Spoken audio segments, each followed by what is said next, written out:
The ജേർണലിസ്റ്റിലേക്ക്. ഗസയിൽ കുഞ്ഞുങ്ങൾ തുടർച്ചയായി മരിച്ചു വീണുകൊണ്ടിരിക്കുന്ന അതിദയനീയമായ കാഴ്ചയാണ് ഇപ്പോൾ ലോകം കണ്ടുകൊണ്ടിരിക്കുന്നത്. കുട്ടികൾ നിന്ന നിൽപ്പിൽ തലകറങ്ങി വീഴുന്നു. ഉടൻ തന്നെ അവർക്കരികിലേക്ക് പരിമിതമായ സാഹചര്യങ്ങൾ ഉപയോഗിച്ച് ആരോഗ്യ പ്രവർത്തകരെത്തുന്നു. പക്ഷെ അപ്പോഴേക്കും വായിൽ നിന്ന് നുരയും പതയും വന്ന് കണ്ണുകൾ മുകളിലേക്കാഞ്ഞ് കുട്ടികൾ മരിച്ചു വീഴുന്നു. ഇത് ഒരു രോഗമോ അല്ലെങ്കിൽ ഏതെങ്കിലും തരത്തിലുള്ള പ്രതിഭാസമോ അല്ല, മറിച്ച് പട്ടിണി കിടന്ന് ഭക്ഷണം കഴിക്കാനില്ലാതെ, ഒരിറ്റു വെള്ളം കുടിക്കാനില്ലാതെ, മരുന്നുകൾ കിട്ടാതെ കുഞ്ഞുങ്ങൾ മരിച്ചു വീഴുന്ന കാര്യമാണ്.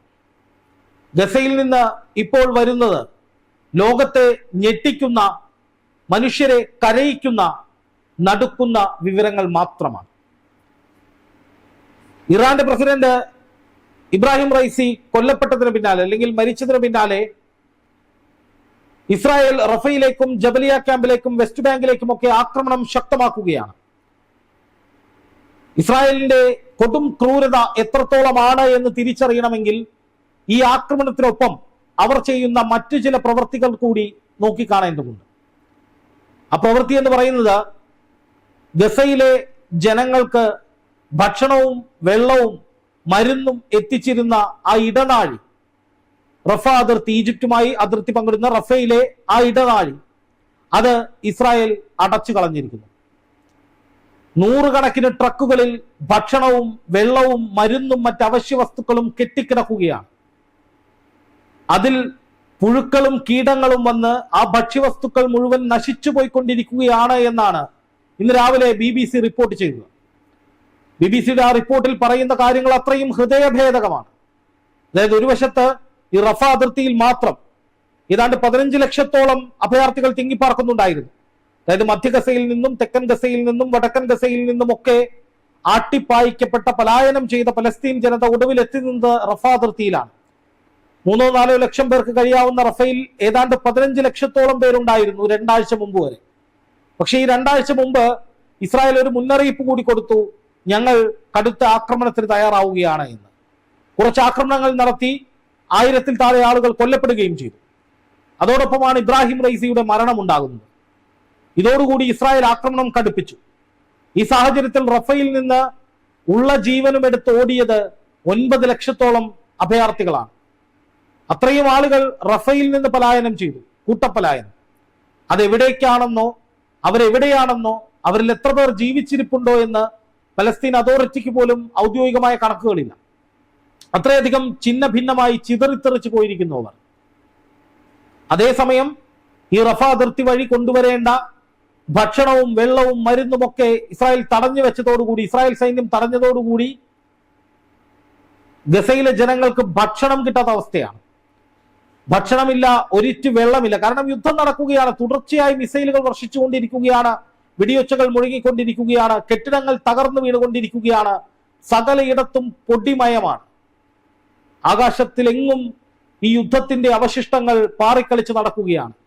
ശ്വസിക്കുന്ന വായുവിൽ പോലും വിഷത്തിന്റെ ഗന്ധം അല്ലെങ്കിൽ വിഷത്തിന്റെ അംശം, മരണത്തിന്റെ മണമുള്ള അന്തരീക്ഷം. ഇവിടെ വലിയ ദാഹമുണ്ടാകും. കാരണം ഈ ജനങ്ങൾ പരക്കം പായുകയാണ്. ഓരോ അഭയാർത്ഥി ക്യാമ്പിന് മുന്നിലും പിന്നിലും, എന്തിന് ആശുപത്രികളിലേക്ക് പോലും തുടർച്ചയായ ആക്രമണങ്ങൾ നടക്കുന്നു. അവിടെ നിന്നൊക്കെ ശരീരം മുഴുവൻ ചോരയൊലിപ്പിച്ച് ശരീരത്തിന്റെ ഭാഗങ്ങൾ നഷ്ടപ്പെട്ടവർ പോലും കഴിയാവുന്ന വേഗത്തിൽ പലായനം ചെയ്യാൻ ശ്രമിക്കുന്നു. അതിനിടയിലേക്കാണ് ഇവർക്ക് അല്പമെങ്കിലും ജീവൻ നിലനിർത്താൻ വേണ്ടി ഭക്ഷണവും വെള്ളവും അതുപോലെ മരുന്നും ഒക്കെ എത്തിക്കുന്നത്. അതുപോലും ഇസ്രായേൽ തടയുമ്പോൾ സംഭവിക്കുന്നത് ആളുകൾ നരകിച്ചു മരിക്കുന്നു എന്ന യാഥാർത്ഥ്യമാണ്. നിങ്ങൾ മനസ്സിലാക്കേണ്ട ഏറ്റവും പ്രധാനപ്പെട്ട കാര്യം, ഈ നരകിക്കുന്നവരാരും ഹമാസിന്റെ ആളുകളല്ല, അല്ലെങ്കിൽ ഹമാസിന്റെ ആളുകൾ ഉള്ളിടത്തേക്ക് എത്തിപ്പെടാനോ ഒരു ചെറുവിരലിറക്കാനോ 134 ബന്ദികൾ, വെറും 134 ബന്ദികൾ അവരെ വീണ്ടെടുക്കാനോ ഇസ്രായേലിന് സാധിച്ചിട്ടില്ല. അതിന്റെ ദേഷ്യം മുഴുവൻ തീർക്കുന്നത്, അല്ലെങ്കിൽ അതിന്റെ അരിശം മുഴുവൻ, ആ പരാജയ ഭീതി അല്ലെങ്കിൽ ആ പരാജയത്തിന്റെ വിഷമം മുഴുവൻ ഇസ്രായേൽ ഭരണകൂടം തീർത്തുകൊണ്ടിരിക്കുന്നത് പാവപ്പെട്ട ഗസയിലെ ജനങ്ങളുടെ മേലാണ്. കുഞ്ഞുങ്ങൾ നിൽപ്പിൽ തലകറങ്ങി വീണ് മരണത്തിന് ഒപ്പം പോകുന്നു, അല്ലെങ്കിൽ അവരെ മരണമെടുക്കുന്നു എന്ന് പറയുന്നത് എത്ര ഹൃദയഭേദകമായ അവസ്ഥയാണ്. ലോകത്ത് എത്രയെത്ര ഏജൻസികൾ, ഐക്യരാഷ്ട്ര സംഘടന പറഞ്ഞു, അമേരിക്ക പോലും പറഞ്ഞു, ICJ പറഞ്ഞു, അന്താരാഷ്ട്ര നീതിന്യായ കോടതി പറഞ്ഞു, ഇതൊന്നും നടപ്പാവുന്ന കാര്യമല്ല. യൂണിസെഫ് പറഞ്ഞു. അതായത് ലോകരാജ്യങ്ങൾ മുഴുവൻ ബഹുമാനിക്കുകയും വില കൽപ്പിക്കുകയും ചെയ്യുന്ന മനുഷ്യാവകാശ സംഘടനകളും ഏജൻസികളും അന്താരാഷ്ട്ര കോടതിയും ഉൾപ്പെടെ ഇസ്രായേലിനോട് പറഞ്ഞതാണ് ഇതുപോലുള്ള മനുഷ്യക്കുരുതി, വംശഹത്യാ സമാനമായ നടപടികളിലേക്ക് നീങ്ങുന്നത് ഗുരുതരമായ പ്രത്യാഘാതങ്ങൾ ക്ഷണിച്ചു വരുത്തുമെന്ന്. പക്ഷേ ഇതൊന്നും കേട്ടമട്ടില്ല ഇസ്രായേൽ പ്രധാനമന്ത്രി ബെഞ്ചമിൻ നെതന്യാഹു ഓരോ ദിവസവും തന്റെ ക്രൂരതകൾ വർദ്ധിപ്പിച്ചുകൊണ്ടിരിക്കുകയാണ്. ഹിറ്റ്ലറിനെയും മുസോളിനിയെയും ഒക്കെ അനുസ്മരിപ്പിക്കുന്ന വിധത്തിൽ കൊടും ക്രൂരകൃത്യം ഒരു ജനതയുടെ മേൽ അടിച്ചേൽപ്പിക്കുകയാണ്. അങ്ങനെയുള്ള ആക്രമണങ്ങൾ തുടരുമ്പോൾ, ഒരു വശത്ത് യുദ്ധം എന്ന പേരിൽ ഏകപക്ഷീയമായ ആക്രമണങ്ങൾ നടത്തുമ്പോൾ, മറുവശത്ത് സാധാരണക്കാർ പിടഞ്ഞു വീണ് മരിക്കുന്ന കാഴ്ചകൾ നാലോചിക്കുക. ലക്ഷക്കണക്കിന് ആളുകൾ ഭക്ഷണവും വെള്ളവും മരുന്നും പ്രതീക്ഷിച്ച് പട്ടിണി കിടന്ന് ജീവനു വേണ്ടി യാചിച്ച് അപ്പുറത്ത് നിൽക്കുമ്പോൾ, ഒരു അതിർത്തിക്കിപ്പുറം അവർക്ക് വേണ്ട ഭക്ഷണവും മരുന്നും വെള്ളവും ഒക്കെ കീടങ്ങൾ ഭക്ഷിക്കുകയാണ്. അത് മുഴുവൻ പുഴുത്തു പോവുകയാണ്. ആർക്കും ഉപകാരമില്ലാത്ത വിധത്തിൽ ആ ഭക്ഷ്യവസ്തുക്കൾ നശിക്കുമ്പോൾ ഇപ്പുറത്ത് പട്ടിണി കിടന്ന ആയിരങ്ങൾ, പതിനായിരങ്ങൾ കൊല്ലപ്പെടുന്നു, മരണത്തെ മുഖാമുഖം കാണുന്നു. ഈ സമീപകാലത്ത് ഒരു യുദ്ധത്തിലും ഇത്രയും ഭീകരമായ അവസ്ഥ ഉണ്ടായിട്ടില്ല. ഉക്രൈൻ റഷ്യ യുദ്ധം പോലും സമീപത്ത് നടന്നുകൊണ്ടിരിക്കാൻ 2 വർഷമായി യുദ്ധം നടക്കുന്നു. പക്ഷെ അവിടെയൊന്നും ഇതുപോലുള്ള മനുഷ്യത്വ വിരുദ്ധത, പൈശാചികത ഇത്രയധികം രൂക്ഷമായി അരങ്ങേറുന്നില്ല എന്നുള്ളതാണ് ഒരു വാസ്തവം. പക്ഷെ ഇവിടെ എന്താണ് സംഭവിച്ചുകൊണ്ടിരിക്കുന്നത്? ഇവിടെ അന്താരാഷ്ട്ര ഏജൻസികൾ മുഴുവൻ, ലോകരാജ്യങ്ങൾ മുഴുവൻ ഇസ്രായേൽ എന്നൊരു രാജ്യത്തോട് അഭ്യർത്ഥിച്ചിട്ടും, മുന്നറിയിപ്പ് കൊടുത്തിട്ടും, താക്കീത് കൊടുത്തിട്ടും, വിമർശനങ്ങൾ ഉന്നയിച്ചിട്ടും, അവരുമായുള്ള നയതന്ത്ര ബന്ധം പോലും വിച്ഛേദിക്കുന്ന അവസ്ഥയിലേക്ക് രാജ്യങ്ങൾ പോയിട്ടും ഇസ്രായേൽ ഇതുവരെ തങ്ങളുടെ നീക്കങ്ങൾ അവസാനിപ്പിച്ചിട്ടില്ല. അതിന്റെ അർത്ഥം ഈ യുദ്ധം മറ്റൊരു തലത്തിലേക്ക് നീങ്ങുകയാണ്. ഏകപക്ഷീയമായി യുദ്ധം നടത്തി പാവങ്ങളെ കൊന്നൊടുക്കിയ ഒരു ഭരണാധികാരിയും ഒരു രാഷ്ട്രവും നേരാവണ്ണം മുന്നോട്ട് പോയിട്ടില്ല എന്നുള്ളത് നമ്മുടെ ലോകക്രമം പരിശോധിച്ചാൽ നമുക്ക് മനസ്സിലാവും. ഒരു ഭരണാധികാരിയും അങ്ങനെ സമാധാനമായി മുന്നോട്ട് പോയിട്ടില്ല കുറെ കാലം. ഇവിടെ ഇസ്രായേലിലെ ജനങ്ങൾ പോലും, ഈ 134 ബന്ദികൾക്ക് വേണ്ടി ഇസ്രായേലിലെ ജനങ്ങൾ തന്നെ തെരുവിലിറങ്ങുകയാണ്. യുദ്ധം അവസാനിപ്പിക്കണം, ഇതല്ല ഈ പ്രശ്നപരിഹാരത്തിനുള്ള മാർഗം, ബന്ദികളെ വിട്ടുകിട്ടാനുള്ള മാർഗമെന്ന് ഇസ്രായേലിലെ ജനങ്ങൾ തന്നെ പറയുകയും അവർ തെരുവിലിറങ്ങുകയും ചെയ്യുന്ന ഒരു സാഹചര്യം ഇപ്പോൾ നിലവിലുണ്ട്. എന്നിട്ടും ഇസ്രായേൽ പ്രധാനമന്ത്രി ബെഞ്ചമിൻ നെതന്യാഹു പിന്നോട്ട് പോകുന്നില്ല. ഇപ്പൊ പട്ടിണി കിടന്ന് കൂട്ടം കൂട്ടമായി കുഞ്ഞുങ്ങൾ മരിക്കുകയാണ്. അവരുടെ കരച്ചിൽ വാനിൽ ഉയരുകയാണ്. അന്ത്യശ്വാസത്തിൽ പോലും യുദ്ധത്തിന്റെ ഗന്ധം, പൊടിപടലങ്ങൾ, ആയുധങ്ങളുടെ അവശിഷ്ടങ്ങൾ. സഹജീവികളുടെ, സഹോദരങ്ങളുടെ മരണം കണ്ട് വിറങ്ങലിച്ചു നിന്ന് ആ മരണക്കൂനകൾക്കിടയിൽ അല്ലെങ്കിൽ ആ മൃതദേഹങ്ങൾക്കിടയിൽ കിടന്ന് പട്ടിണി കിടന്ന് മരിക്കേണ്ടി വരുന്ന ഗുരുതരാവസ്ഥ. 36,000-ലധികം മരണങ്ങൾ വെറും 134 ബന്ദികൾക്ക് വേണ്ടി ഇസ്രായേൽ നടത്തിയിരിക്കുന്നു. ഹമാസ് പലതവണ പരിപൂർണമായ യുദ്ധവിരാമമെന്ന് ആവശ്യപ്പെട്ടിട്ടും ഇസ്രായേൽ അത് അംഗീകരിച്ചില്ല.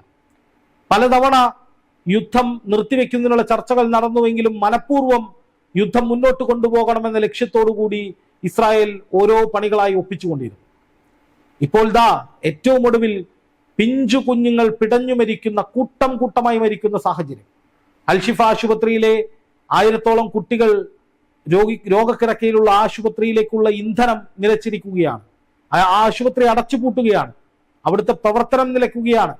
സർജറി പോലുള്ള ഗുരുതരമായ ഇടപെടലുകൾ വേണ്ടിവരുന്ന അല്ലെങ്കിൽ ആസന്നമായ ചികിത്സ, അതിതീവ്ര പരിചരണം വേണ്ടിവരുന്ന കുഞ്ഞുങ്ങളടക്കം ആശുപത്രി കിടക്കയിൽ കിടന്ന് മരിക്കുകയാണ്. ഓപ്പറേഷൻ ടേബിളിൽ കിടന്ന് മരിക്കുകയാണ്.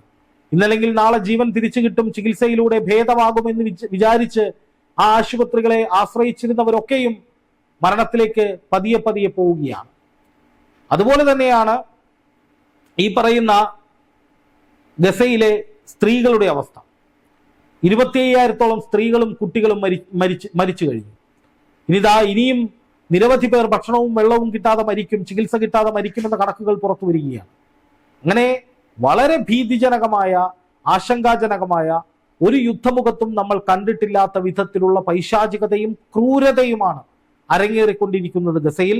ഇബ്രാഹിം റൈസിയുടെ മരണത്തിന് ശേഷം ഇസ്രായേൽ കുറെ കൂടി നിലപാട് കടുപ്പിച്ച് മുന്നോട്ട് പോകുമ്പോൾ ഇനിയും ആയിരങ്ങൾ പതിനായിരങ്ങൾ മരിച്ചു വീഴാനുള്ള, അതും പട്ടിണി കിടന്ന് അതിദാരുണമായി ദുരന്ത സമാനമായ അവസ്ഥയിലൂടെ കടന്നുപോയി മരിക്കേണ്ടി വരുന്ന സാഹചര്യമാണ് മുന്നിലുള്ളത്. ഇതൊക്കെ ചെയ്തു കൂട്ടുന്നവർക്ക് തക്കതായ പ്രതിഫലം കാലം കൊടുക്കും എന്ന ചർച്ചയാണ് ഇപ്പോൾ സജീവമാകുന്നത്.